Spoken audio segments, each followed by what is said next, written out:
ہم سب یہاں آج موجود ہیں اور خاص طور پہ ڈاکٹر خالد مقبول صدیقی بھائی اور فاروق ستار بھائی میرے ساتھ آج ہی کراچی سے یہاں آئے ہیں، اور آنے کا مقصد جو واقعہ پچھلے کئی روز سے پارا چنار کرم ایجنسی میں رونما ہوا ہے، جہاں معصوم جانیں ہی ضائع نہیں ہوئیں بلکہ ادویات اور غذائی قلت کی وجہ سے کئی معصوم بچے بھی اپنی جانوں سے چلے گئے ہیں۔ اس ساری صورتحال کو دیکھتے ہوئے آج سے 4 دن پہلے میری پارا چنار کے MNA حمید حسین بھائی سے بات ہوئی تھی۔ حمید بھائی سے میں نے خود کہا کہ ہم کس طرح سے اس مسئلے کو حل کر سکتے ہیں۔ جب انہوں نے کچھ باتیں کیں تو میں نے ڈاکٹر خالد مقبول صدیقی بھائی سے بات کی تو انہوں نے مجھے کہا کہ بالکل آپ اس معاملے میں اور اس معاملے کو ٹھیک کرنے میں کردار ادا کریں، ہم سب ساتھ ہیں۔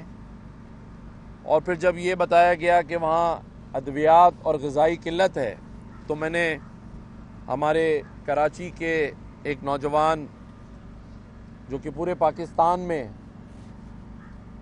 JDC کے نام سے اپنا کام کر رہے ہیں ظفر عباس بھائی کو کہا تو انہوں نے کہا کہ بالکل، اور اسی رات سے انہوں نے کروڑوں روپے مالیت کی ادویات، دوائیاں، بچوں کے خشک دودھ اور وہ میڈیسن جو وہاں اویلیبل نہیں ہیں وہ خریدنا شروع کر دیں۔ کچھ خریداری یہاں اسلام آباد سے، پنڈی سے بھی کی گئی، اور کچھ جو ہمارے طاقتور پاکستان کے راشن باکسز ہیں ان کے ٹرکس جو ہیں وہ کراچی سے ہی روانہ ہوئے، کچھ راستے میں ہیں، کچھ پہنچ رہے ہیں۔ تو مقصد یہ تھا کہ ہم اس مشکل وقت میں اپنے پارا چنار کے بھائیوں کے ساتھ کھڑے ہوں، اس مشکل وقت میں انہیں اکیلا نہ چھوڑیں۔ اسی طرح ہمارے ڈاکٹر فاروق ستار بھائی آج وہاں سے آئے، اور ہم سب، یہ میں آپ کو بتاتا چلوں، اس معاملے کو پارا چنار جا کر اور اس جرگے کے ساتھ بیٹھ کر بھی حل کروانے کے لیے تیار تھے۔ اور ہوا یہ کہ جب میں یہاں سے بات کر کے خالد بھائی سے اجازت لے کے کراچی گیا تو میں سب سے پہلے علامہ شہنشاہ نقوی صاحب کے گھر گیا، اس کے بعد مفتی عبدالرحیم صاحب کے پاس گیا، ان کی رہائش گاہ، اس کے بعد ہم نے سپہ صحابہ کے اورنگزیب فاروقی بھائی سے بات کی، اور اس کے بعد آیت اللہ غربی اور جتنے ہمارے راجہ ناصر عباس صاحب، ان سب سے بات کرنے کا مقصد یہ تھا کہ اس معاملے کو بیٹھ کر دونوں فریقین کے درمیان صلح کروا کر آگے بڑھا جائے، رستہ کھل جائے اور معمولات زندگی جو ہیں وہ اپنے حساب سے چلنے لگیں۔ اور الحمدللہ ہماری اس بات کے بعد مفتی عبدالرحیم صاحب اسلام آباد پہنچ گئے۔ علامہ شہنشاہ نقوی صاحب کی فلائٹ صبح 7 بجے کی تھی، باقی سب بھی علماء کرام یہاں میرے ساتھ پہنچ رہے تھے، لیکن رات کو جب میری بات ہمارے MNA حمید حسین بھائی سے ہوئی تو انہوں نے مجھے ایک اچھی خبر سنائی کہ رات 11:30 بجے دونوں فریقین کے درمیان معاہدے پہ دستخط ہو جائیں گے اور ساری چیزیں ٹھیک ہو جائیں گی۔ تو پھر ہم نے کہا کہ ٹھیک ہے، ہم پھر یہاں نہیں آتے، ہم اپنی ان تیاریوں میں لگ گئے جس میں یہ ادویات، باقی چیزیں ظفر عباس بھائی کر رہے تھے۔ لیکن ابھی آج میری جب حمید حسین بھائی سے بات ہوئی ہے تو انہوں نے مجھے بتایا کہ معاملات ابھی تک رکے ہوئے ہیں۔ تو میں نے ان سے کہا ہے، اور ہم ابھی ڈاکٹر خالد مقبول صدیقی بھائی بھی آپ سے بات کریں گے، حمید حسین بھائی بھی بات کریں گے, ظفر عباس بھائی بھی کریں گے, فاروق بھائی بھی, کہ ہم نے آج بھی اس بات کو, اس پیشکش کو رکھا ہوا ہے کہ تمام علماء کرام کے ساتھ بیٹھ کر, ہم جرگے کے ساتھ کوہاٹ جا کر اور پارا چنار بھی جا کر لوگوں کے ساتھ بیٹھ کر, جو اسٹیک ہولڈرز ہیں, اس معاملے کو حل کرنے اور کروانے کے لیے بالکل تیار ہیں. اور انشاءاللہ تعالی امید ہے کہ یہ دونوں فریقین کے درمیان یہ معاملہ جلد طے پا جائے گا انشاءاللہ تعالی. مجھے پوری امید ہے. یہاں سے ابھی جو ٹرکس ہیں وہ پشاور کے لیے روانہ ہوں گے, وہاں ہماری بات ہو گئی ہے. وہاں سے یہ تمام سامان, ادویات ہیلی کاپٹر کے ذریعے, جہازوں کے ذریعے بھجوانے کا انتظام کر لیا گیا ہے, اور یہ چیزیں ان تک پہنچ جائیں گی جو اس وقت شدید پریشانی میں مبتلا ہیں, ادویات کے حوالے سے, غذا کے حوالے سے. تو میں سمجھتا ہوں کہ ہم اپنا کردار انشاءاللہ تعالی ادا کرنے کے لیے تیار بھی ہیں, کر بھی رہے ہیں, اور امید کے ساتھ کہ معاملات جلد ہی طے پا جائیں گے, اور ہم سب ان لوگوں کے ساتھ اس مشکل وقت میں جو کھڑے ہیں انشاءاللہ تعالی آگے بھی کھڑے رہیں گے. میں خالد بھائی سے کہوں گا کہ ذرا. جی السلام علیکم معزز صحافی حضرات, کیمرہ مین. آپ سب کے علم میں ہی ہے کہ گورنر ایک آئینی عہدہ ہے, لیکن گورنر سندھ نے جس طرح اس کو عوامی خدمت میں تبدیل کیا ہے, یہ آنے والے تمام وقتوں کے لیے ہمارے پاس ایک مثال کے طور پہ موجود رہے گا. انہوں نے سندھ کے اندر تمام شعبہ زندگی میں لوگوں کو, مستحق طالب علموں کو اعلیٰ ترین ضرورت والی تعلیم, غریب لوگوں کو انہوں نے روزگار بھی دیا ہے, اور اس کے ساتھ ساتھ ضرورت زندگی بھی مستقل ہر روز ان کے گھر, ان کے گورنر ہاؤس سے تقسیم ہوتی ہے. میں اس پہ بڑا اللہ کا بھی شکر ادا کروں گا کہ اب گورنر سندھ, جن کا دائرہ کار سندھ تک تھا, انہوں نے اسی انسانی ہمدردی کو پاکستان کے آخری تک کونے تک پہنچانے کا جو فیصلہ کیا ہے, اور اس میں خود اپنے آفس کے ذریعے مختلف پاکستانی قومیتوں, مذہب, زبان, جس کی بنیاد پہ بھی جو تقسیم ہے, اس میں اپنا کردار ادا کرنے کے لیے بھی جو کوشش کی ہے, یہ مڈل کلاس کی لیڈرشپ کے نتائج ہیں.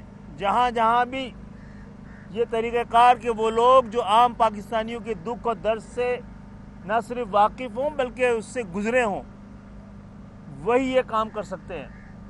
اور ہم پورے پاکستان کے کونے کونے کے, پاکستان کے تمام لوگ, تمام زبانیں, تمام مذاہب, تمام فرقے اور مسلک, سب کے لیے ہمارے گورنر ہاؤس کے دروازے کھلے ہوئے ہیں. ایم کیو ایم کے باہیں کھلی ہوئی ہیں, اور ایک بار پاکستان اس طرز سیاست سے متعارف ہو جائے گا تو انشاءاللہ بہت سارے مسائل خود حل ہو جائیں گے. اور میں مبارکباد کا مستحق سمجھتا ہوں, اور گورنر سندھ کو بھی, کہ وہ جس طرح پاکستان, دین اور عام پاکستانیوں کی خدمت کر رہے ہیں, یہ ضرور اس کے نتائج نکلیں گے انشاءاللہ تعالی. بسم اللہ الرحمن الرحیم. بحیثیت ایم این اے کرم میں بے حد مشکور ہوں گورنر صاحب کا, اپنے خالد مقبول صدیقی صاحب کا, فاروق ستار بھائی کا اور ظفر بھائی کا, کہ انہوں نے ہمارے علاقے کے حالات کے مطابق جو پروگرام بنایا, جو ہمارا ساتھ دیا. ہم دیکھ رہے ہیں پوری پاکستان کو, کس کے دل میں درد ہے, کس کے دل میں درد نہیں ہے. تو آج آپ لوگ محسوس کر رہے ہیں, اور دل میں درد دیکھنے والے, درد رکھنے والے آپ کے سامنے ہیں. ادھر کے حالات میں آپ لوگوں کو تھوڑا سا بتا دوں کہ اب یقین کرو گاؤں میں گداگری ہو رہی ہے لوگوں کے لیے. خوراک ادویات اکٹھی کی جا رہے ہیں. ادویات تو ہے ہی نہیں, لیکن کہیں سے اگر تھوڑا بہت کسی کے گھر میں روٹی زیادہ ہے, کسی کے گھر میں کوئی دودھ ہے, تو لوگ جا کے ادھر سے اٹھا کے لوگوں میں تقسیم کر رہے ہیں. لوگ بھوکے مر رہے ہیں. افسوس کی بات ہے, کس ریاست میں ہم رہ رہے ہیں؟ یہ کیسی ریاست ہے؟ اب آپ لوگوں کے سامنے پرسوں اپیکس کمیٹی کا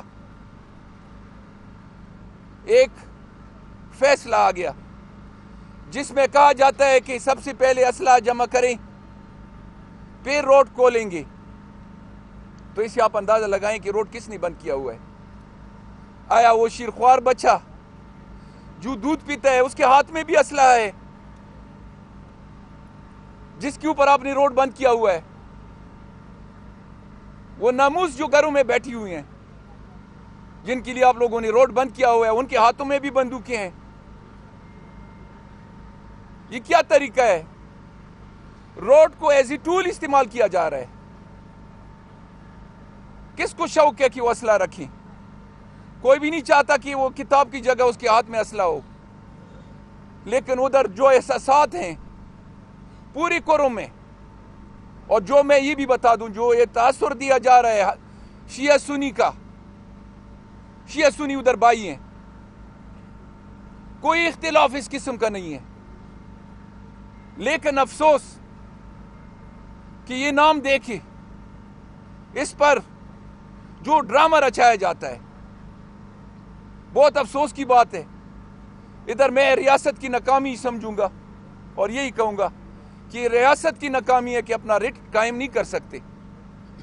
روڈ کھولنا ان کے ہاتھ میں ہے اور خود بتا رہے ہیں کہ جرگے والے اسلحہ پہ دستخط کر لیں, ہم 1 گھنٹے میں کھول دیتے ہیں. تو اس سے یہی ظاہر ہو رہا ہے کہ روڈ انہی لوگوں نے بند کیا ہوا ہے. جب لوگوں کو احساس ہو جائے کہ تحفظ ہے, ہم محفوظ ہیں, تو اسلحے کو کیا کرنا ہے لوگوں نے؟ ہمیں احساس دیں, ہمیں تحفظ دیں. اگر اس طرح ان کا یہ ضد ہے کہ اسلحہ دے دیں, تو میں ادھر اب ان ذمہ دار لوگوں کے سامنے یہ کہہ دیتا ہوں کہ ہمیں اپنا قرم ملیشیا, جس میں اہل سنت اہل تشیع مکس ہیں, ہمیں اپنا ملیشیا واپس کر کے دیں. اس کے بعد ہتھیار لیتے ہیں تو لے لیں, لیکن ہمیں تحفظ کا احساس تو ہو جائے. ہم باؤنڈری پہ ہیں, باؤنڈری پہ ہر وقت افغانستان سے انٹروژن ہوتی ہے, لشکریں آتی ہیں. یہ نہیں کہ ہمارے اوپر سے پاکستان ملک کے اوپر بھی اٹیک ہوتے ہیں, اور یہ ہمارے لوگ ہیں جس کا پھر اس علاقے کا تحفظ کرتے ہیں. تو میں ایک بار پھر ان لوگوں کا شکریہ ادا کرتا ہوں, خاص کر گورنر صاحب کا, کہ ہر وقت یہ حالات کے بارے میں پوچھتے ہیں اور ہمارا ساتھ دیتے ہیں. تو میں ان ہستیوں کے سامنے, ان لوگوں کے سامنے ایک دفعہ ریکویسٹ کرتا ہوں کہ خدا را ہمارا روڈ کھول دو اور لوگوں تک یہ فوڈ, میڈیسن یا پیٹرولیم یہ رسائی پہنچا دو, اور لوگ جو بھوکے مر رہے ہیں ان کو بچا دو. کیونکہ یہ آپ کا ایک ٹکڑا ہے, قرم بھی آپ کا پاکستان کا ایک حصہ ہے. یہ ٹکڑا اپنا بدن سے نہ کاٹو. شکریہ.